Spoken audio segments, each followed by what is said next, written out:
الله. بسم الله الرحمن الرحيم. شرحت لك داش في المنهج حصتين، ودي الحصه الايه؟ الثالثه.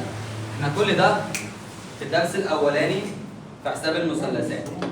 احنا اتفقنا عندنا جبر وحساب مثلثات، جبر وهندسه، الهندسه فيها حساب مثلثات وهندسه تحليليه. ماشي؟ يعني انا جزء الجبر كده في 3 وحدات، الجزء بتاع الهندسه فيه وحدتين زي ما اتفقنا قبل كده، وقلنا في اول وحده حساب مثلثات والوحده الثانيه هندسه تحليليه. حساب المثلثات بيتكلم عن النسب المثلثيه، والنسب المثلثيه راجع لك عليها في ثواني كده لان ده اساس شغلنا. عندي اول حاجه الجاء والجتا والايه يا ولاد؟ هي الجا بتساوي ايه على ايه قانونها؟ مقابل على وتر، والجتا مجاور على وتر، والصدار مقابل على مجاور، وفي نفس الوقت بتساوي جا على جتا. بسجلها عندك.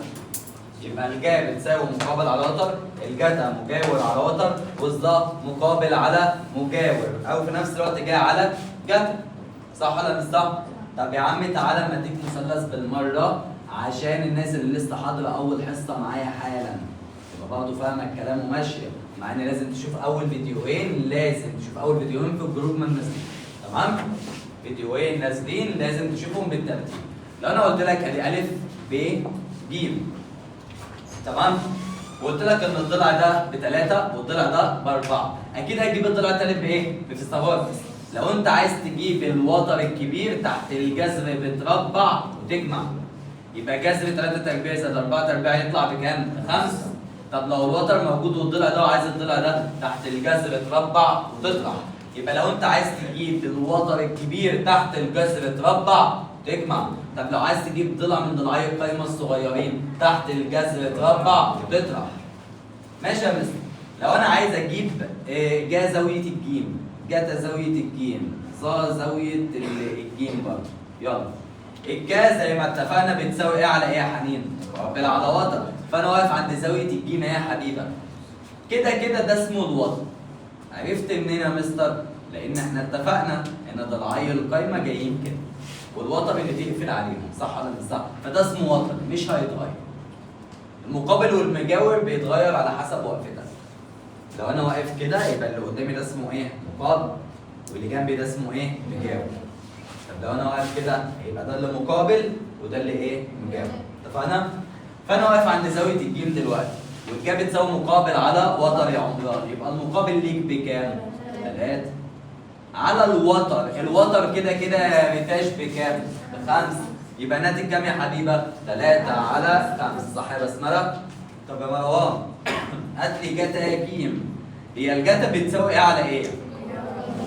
وانت واقف عند الجيم انا عايز مجاور جنبك على الوتر، يبقى كام على كام؟ هنا ايه؟ يبقى 4 على 5.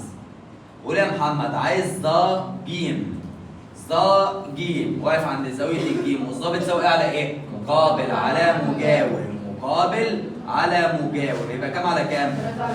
3 على 4. هل دي فيها اي مشكله؟ سهل الكلام ولا صعب؟ والله يا مستر كان في سؤال كان رخم شويه وصعب.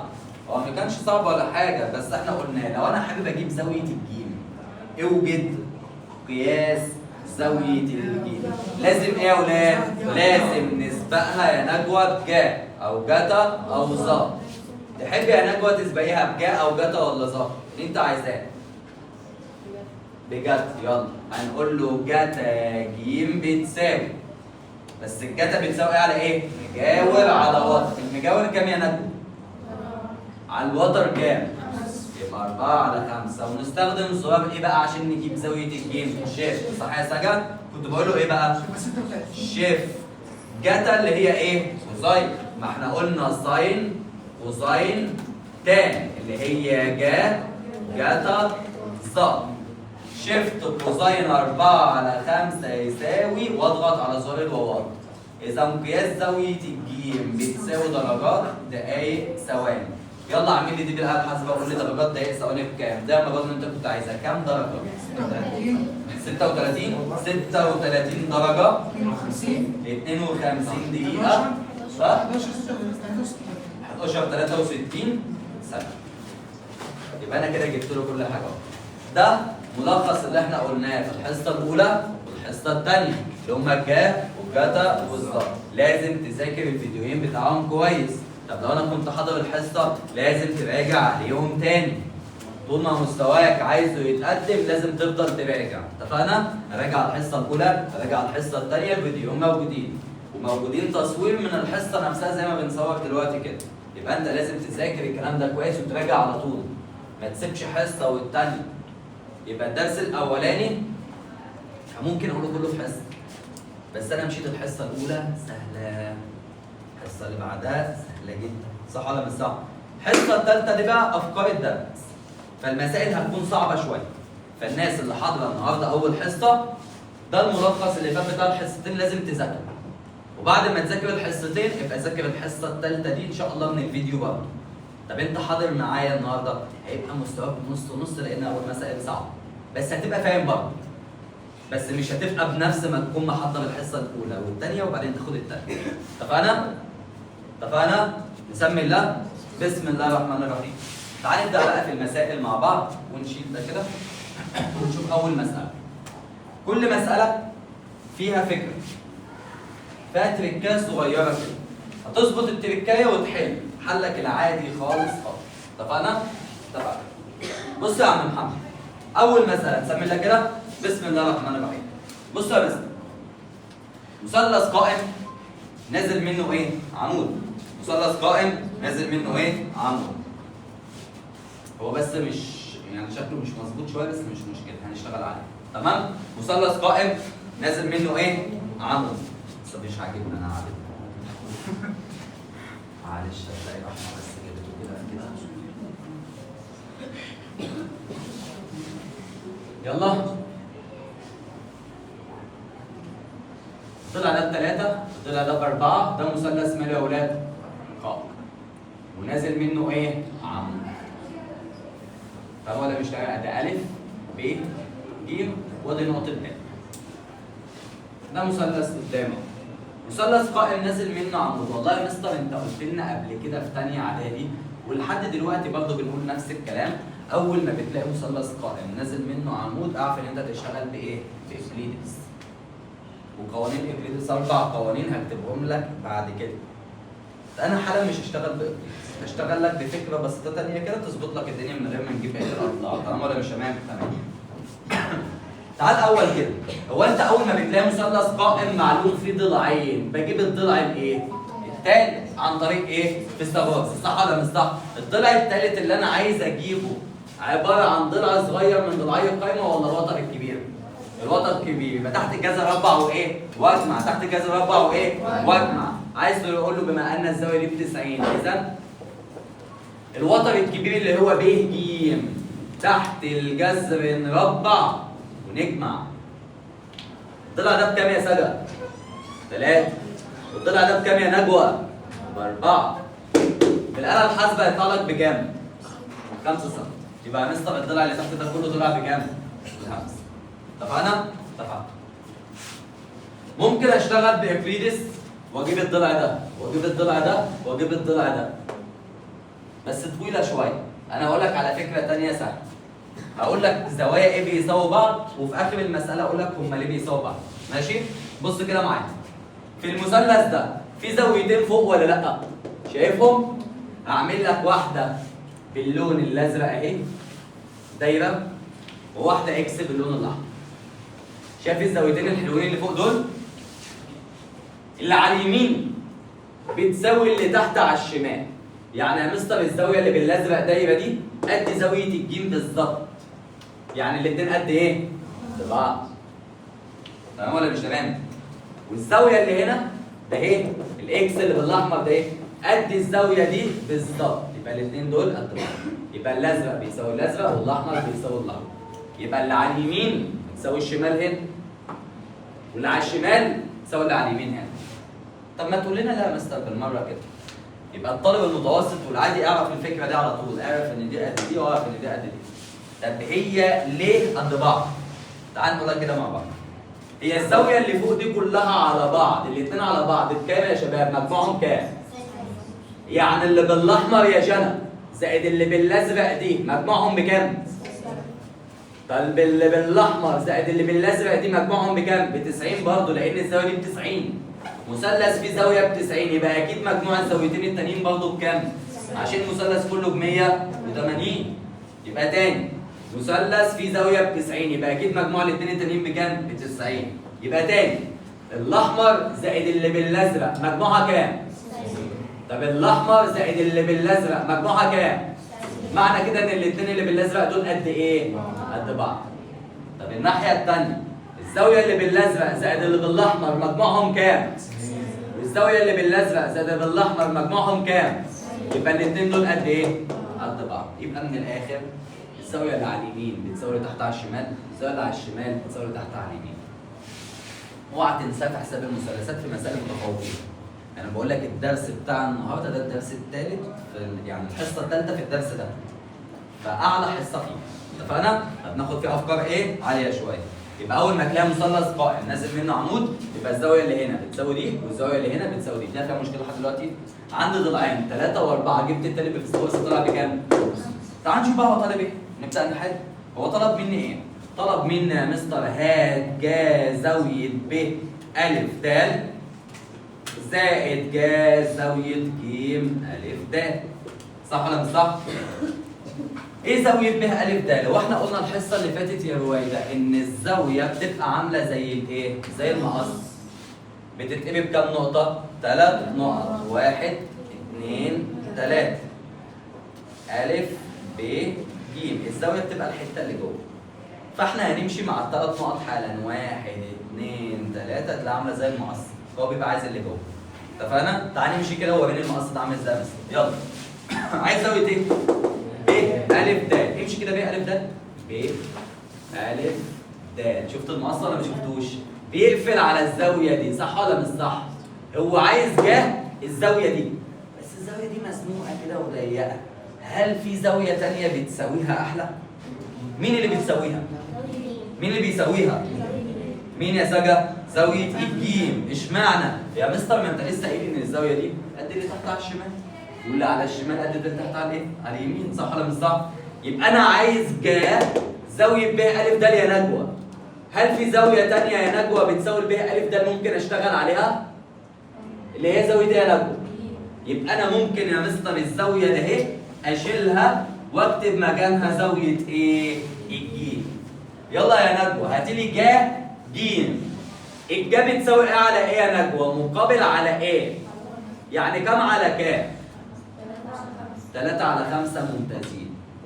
خلصنا من الجنب ده. يلا يا بداية قولي وغلطي عادي. عايزين جا زاوية ايه؟ ج ا د.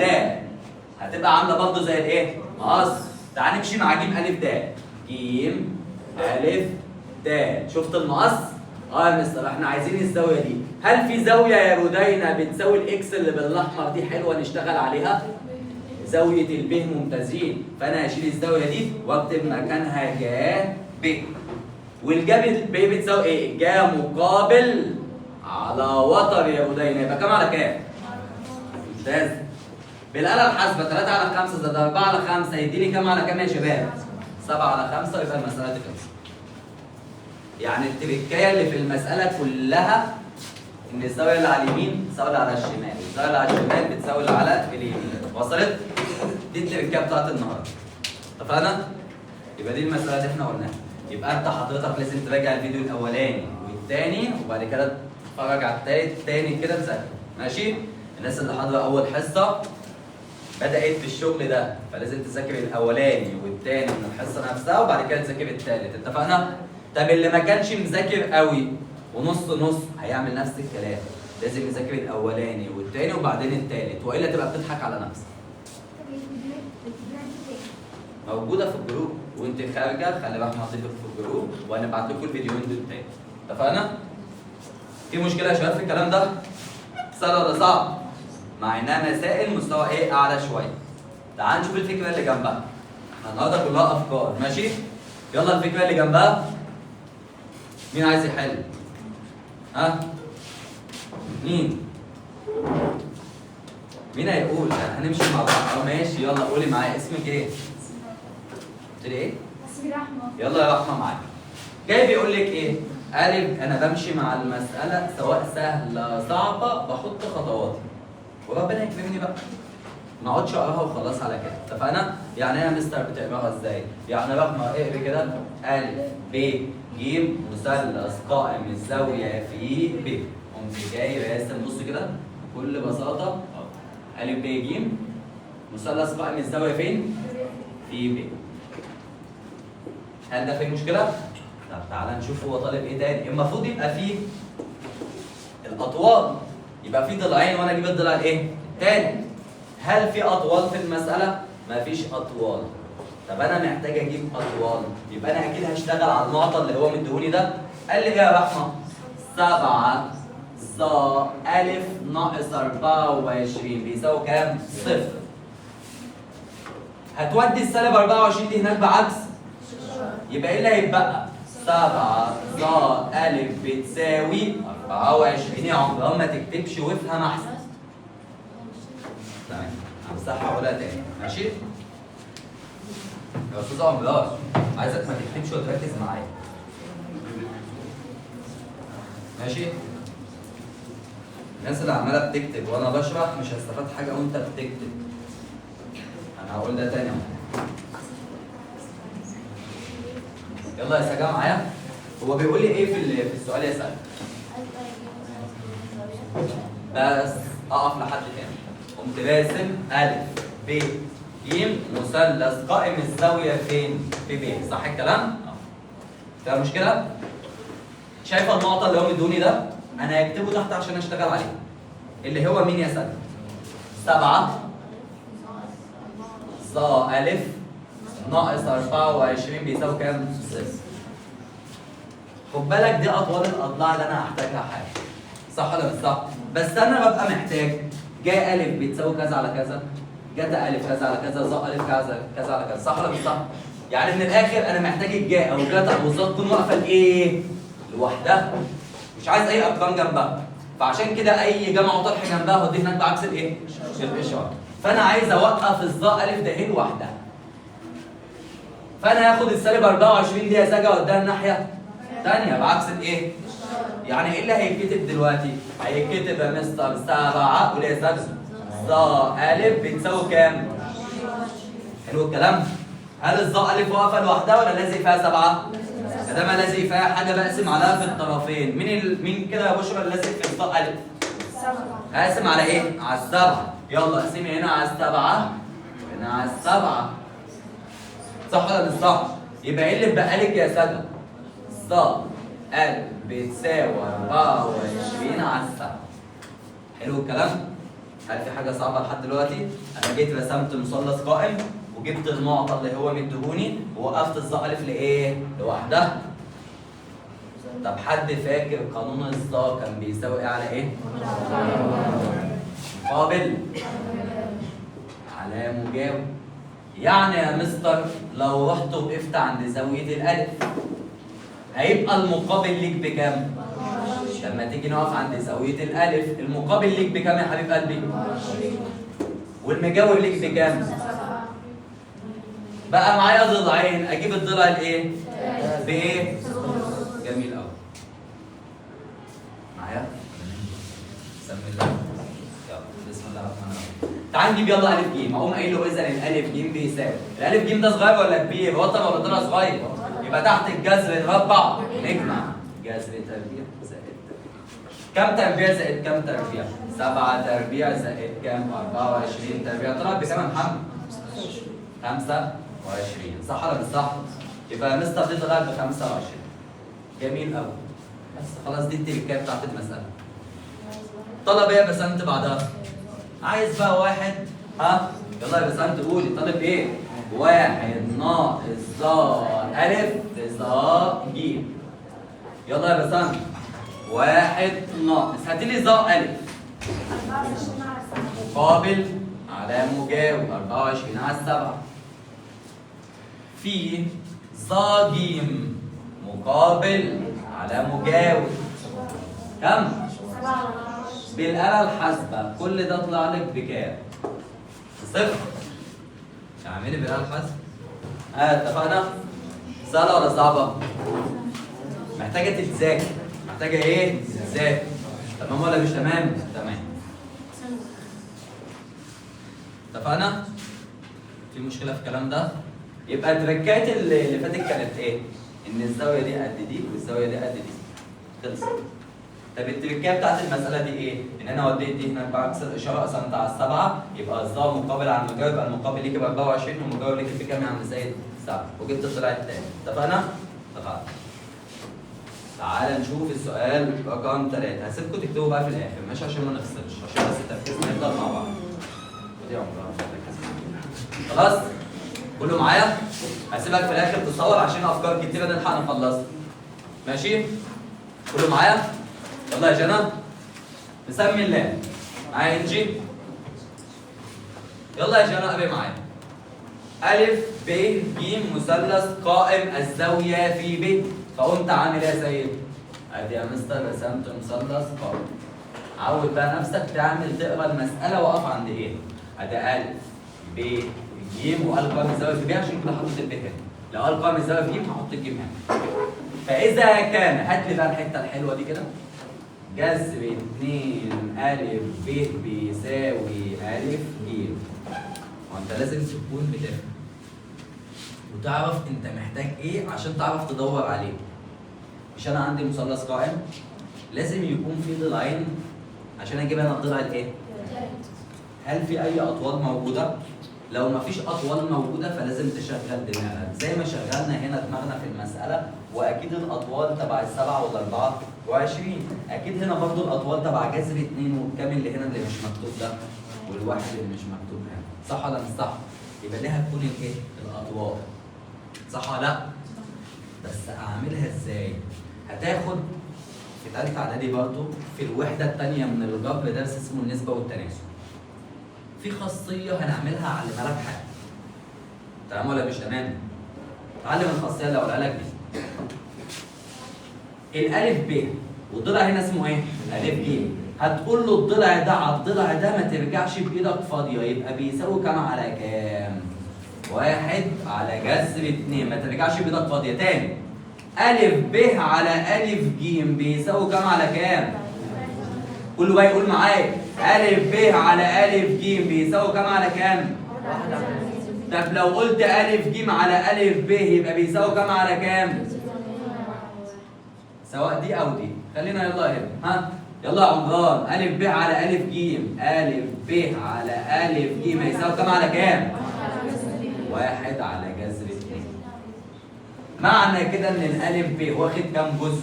جزء واحد جزء، والألف ج بكام جزء؟ بجذر 2 جزء. يبقى الألف ب واخد كام جزء يا أولاد؟ والألف ج واخد كام جزء؟ جذر 2. الضلعين بقوا معلومين ولا لأ؟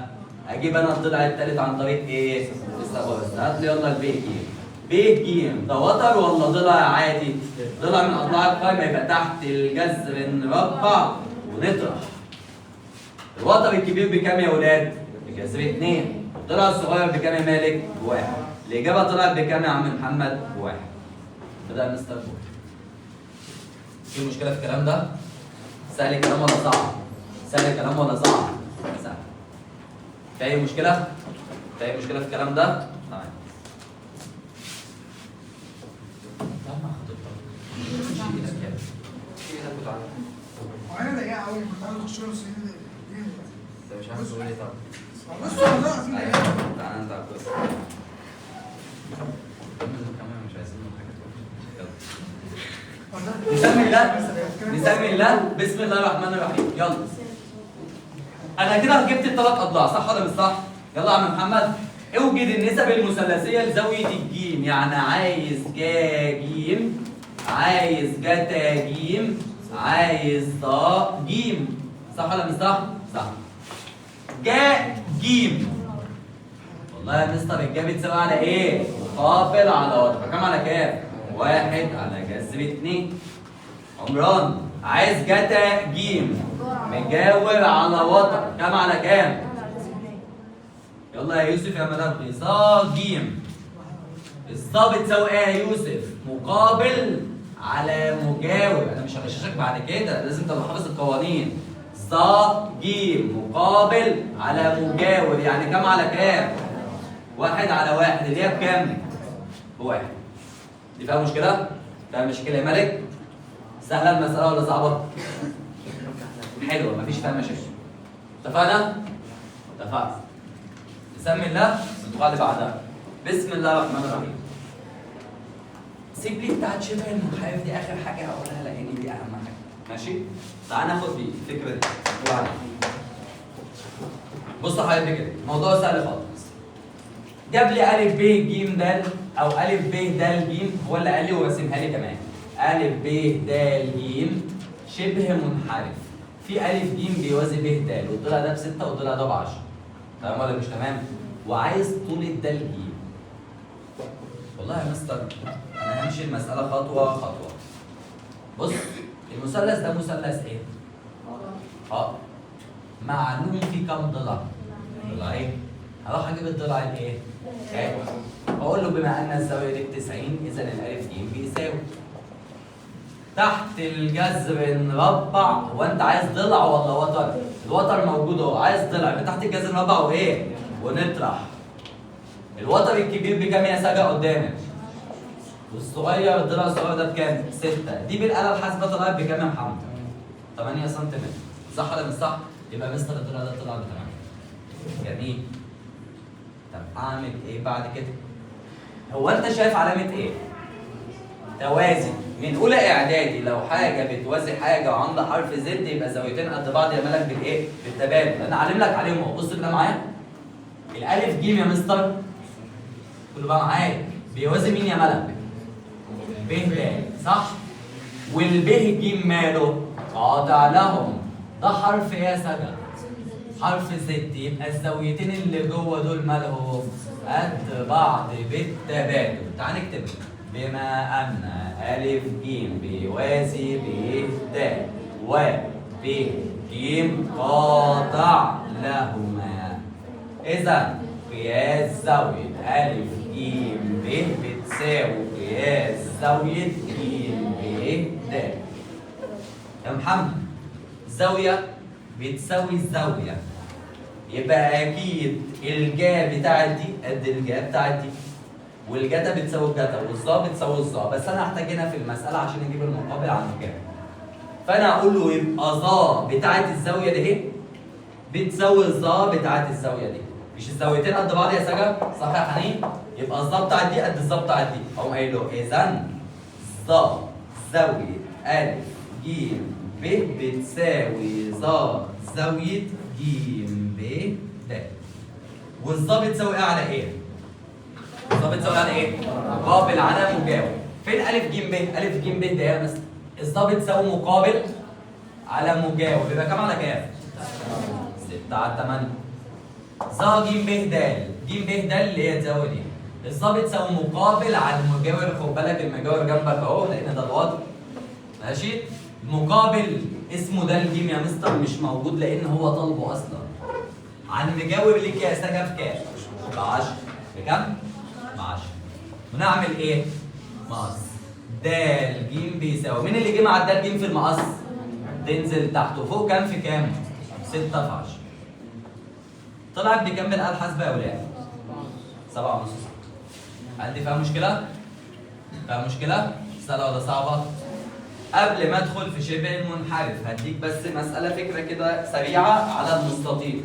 مستطيل اهبل. شوف بقى بص كده السؤال بتاعه عامل ازاي. يجي يجيب لك مستطيل مرسوم كده. وده جاي كده. خد ادي أ ب ج د. الضلع ده ب 15 والضلع ده ب 25. طبعا المستطيل بيبقى الزاوية بتاعته الرأس دي بكام؟ ب 90. عايز ايه؟ هطلب منك كذا حاجة. قال لي اوجد جتا أ ج ب وعايز مساحة المستطيل وعايز قياس زاوية أ ج ب. يا عم أنا طلبت منك 3 مطلوبات. بص معايا كده. المستطيل زاوية الرأس بتاعته بتكون إيه؟ قايمة. شايف المثلث الجميل ده؟ مثلث إيه؟ قائم. معلوم في ضلع ووتر. اجيب الضلع الايه؟ التالت. يبقى ب ج بيساوي ايه؟ تحت الجذر نربع ونطرح. يبقى كام ناقص كام يا محمد؟ 25 ناقص 15. طلعت لك بكام يا محمد بالآلة الحاسبة؟ ب 20.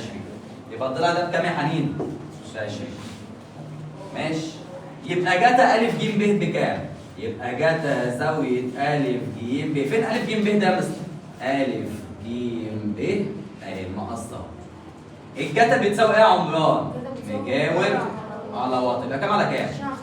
20 على 25. عايز تختصر اختصر. على 5 فال 4 على 5 فال 5. مفيش مشكلة عندي.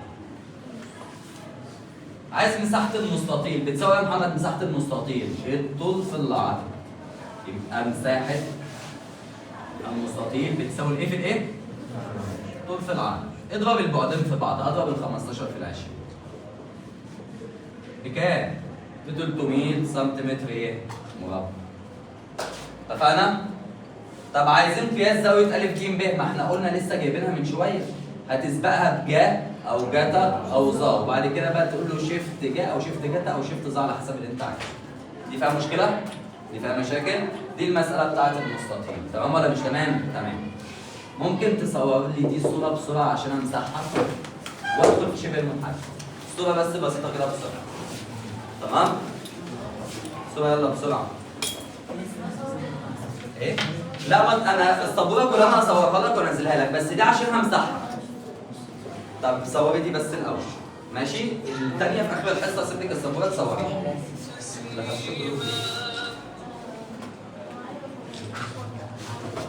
بعت ماشي.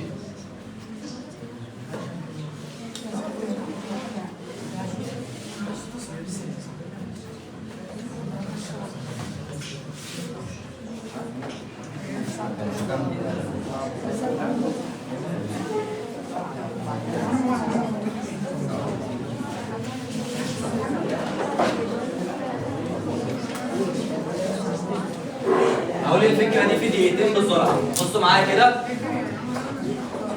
كله بقى مركز معايا دقيقتين بالظبط. سمي الله. بسم الله الرحمن الرحيم. بص يا ابني، اصعب مساله ممكن تكون موجوده واشهر مساله ممكن تكون موجوده لما الامتحان بايه؟ بصعب شويه. تمام؟ ركز معايا. مسائل بتاعت شبه المنحرف. شبه المنحرف يا ولادنا المساله بتاعته محفوظه. يا اما هيقول لك شبه منحرف متساوي الساقين، يا اما يقول لك شبه منحرف قائم، يا اما هيقول لك ايه؟ شبه منحرف متساوي الساقين، يا اما هيقول لك شبه منحرف ماله؟ قائم. شبه المنحرف المتساوي الساقين الشكل بتاعه عامل كده، جاي كده ومن تحت جاي كده، وادي ده الساق وادي ده الساق. والساقين بيكونوا قد ايه؟ ادي يا عم مثلا ا ب ج د. طب شبه المنحرف القائم بيبقى جاي كده. والزاويه دي زاويه ايه؟ قائمه. عرفت الشكل بتاعهم ولا ما عرفتش؟